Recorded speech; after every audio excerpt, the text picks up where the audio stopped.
మహిమ కలిగింది కాక.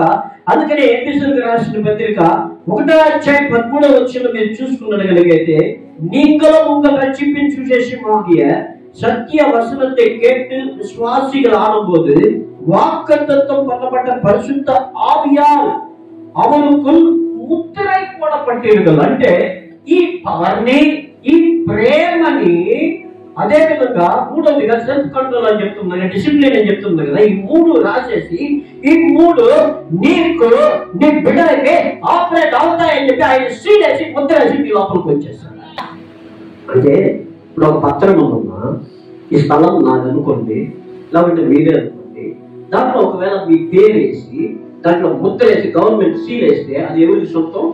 మీకు సొంతం. నా పేరు మీద రాస్తే నాకు సొంతం. ఆ ప్రకారమే పరిశుద్ధాత్మను పొందుకున్న తర్వాత నీ యొక్క పత్రం మీద నీకు పవర్ ఉంది. రెండవదిగా నీకు ప్రేమ కుమ్మరించబడింది, నీకు డిసిప్లిన్ ఉంది అని చెప్పి ఆయన ముద్రేసి ఇస్తున్నాడు. ఇది పరిశుద్ధాత్మ దేవుని ద్వారా నువ్వు పొందుకుంటానే ఉంటావు. మరణ పర్యంతం కొరకని చెప్పి సీల్ వేసిన తర్వాత ఏమవుతుందంటే నీ రక్షణ ఆపరేట్ అవుతూనే ఉంటుంది. హల్లెలూయా, హల్లెలూయా. నువ్వు పవర్ కలిగిన వ్యక్తిగా నడుచుకుంటూ ఉంటావు, నువ్వు ప్రేమ కలిగిన వ్యక్తిగా నడుచుకుంటూ ఉంటావు. మూడవది, నిన్ను దేవుడే డిసిప్లిన్ చేస్తా ఉంటాడు. హల్లెలూయా. దేవుడే నిన్ను డిసిప్లిన్, పరిశుద్ధాత్మ దేవుడు నిన్ను కంప్లీట్ గా ఆపరేట్ చేస్తూనే ఉంటాడు. అయితే మనం ఆయనకి అప్పచెప్పుకోవాలి. హల్లెలూయా, హల్లెలూయా.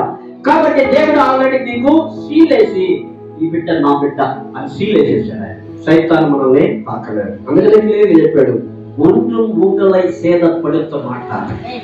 హల్లెలూయా. ఏది మిమ్మల్ని తాకడంట, ఏది మిమ్మల్ని ముట్టదండి. ఎందుకంటే యేసయ్య వచ్చి తాకడంట విడుదల. పేతురు అతను యేసయ్య వచ్చి తాకడం ఏమైంది? జ్వరం బాగైంది.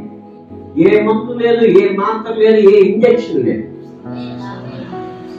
యేసయ్య తాకిన దగ్గరకైతే నీకు నాకు విడుదల. అందుకనే పరిశుద్ధాత్మ దేవుడు మన స్పిరిట్ ని, మన ఆత్మని తాకుతూ ఉంటాడు.